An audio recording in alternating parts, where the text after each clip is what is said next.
Hello guys, आज हम आए हैं प्रयागराज। ये वही जगह है जहां 2025 में कुंभ मेला लगा हुआ था। ये जो आप खाली जगह देख रहे हैं, ये पूरा साधु संतों, पांडालों और अखाड़ों से पूरा भरा हुआ था। ये कुंभ की कुछ निशानियां आज भी हैं। आज भी टैंकर आपको कुंभ की याद दिलाते हैं। उस साइड में देखते गाइस, उस टाइम कुंभ में इतनी भीड़ थी कि चलना भी मुश्किल हो रहा था। तो उस साइड जितना चले जाएंगे उतना ही सही। गाइस देखिए, अब कितनी खाली जगह है कि अब आप गाड़ी को संगम तट पर भी ले जा सकते हैं।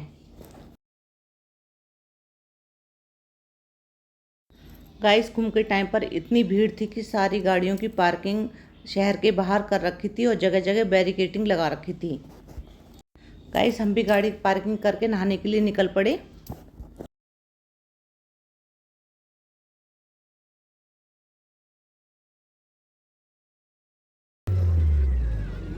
ये सुबह का व्यू है, कितना सुंदर है। देखिए, धूप धीरे धीरे निकल रही है।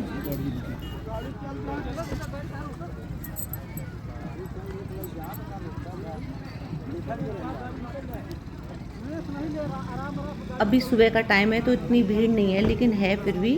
गंगा के किनारे पे लोग नहा रहे हैं और देखिए, हम भी जा रहे हैं नहाने के लिए। ये देखिए, अभी भीड़ है, लेकिन जैसे जैसे दिन बढ़ता जाएगा वैसे ही भीड़ बढ़ती जाएगी।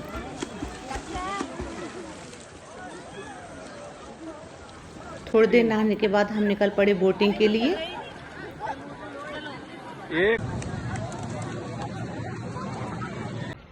नहाने के बाद हम निकल पड़े सीधे बोटिंग करने के लिए।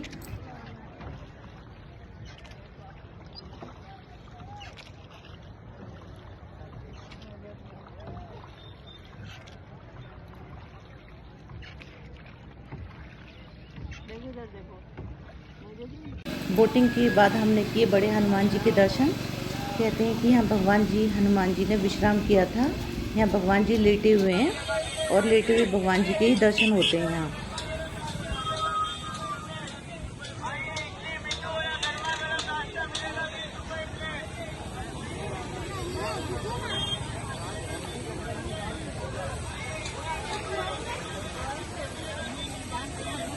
दर्शनों के बाद हमने की अक्षय वट की परिक्रमा।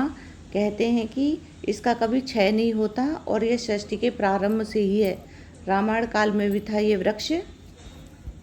वृक्ष के नीचे ऋषि मुनि तपस्या करते थे। इस वृक्ष को कई बार नष्ट करने की कोशिश की, लेकिन ये वृक्ष आज भी ऐसा ही खड़ा है जैसा कि उस टाइम था। इस पे मतलब कोई फ़र्क नहीं हुआ। इसको कई बार तो जलाया भी गया, लेकिन ये जैसा था वैसा ही बना रहा। इसका कभी क्षय नहीं हुआ, इसलिए इसको अक्षयवट कहा जाता है। इस वृक्ष ने कई युग देखे हैं।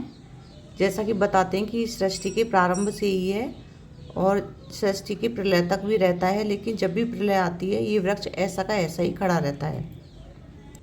यही इस वृक्ष की महिमा है कि इसका कभी क्षय नहीं होता। अक्षयवट की परिक्रमा के बाद हमने किए सरस्वती कूप के दर्शन। ये वही जगह है जहाँ सरस्वती जी दिखाई देती हैं। ये वही कूप है जिसमें वो दर्शन देती हैं। बाकी इसके नीचे से वो धीरे धीरे ज़मीन के नीचे से चलकर वो संगम तट पर मिल जाती हैं, संगम में मिल जाती हैं वो।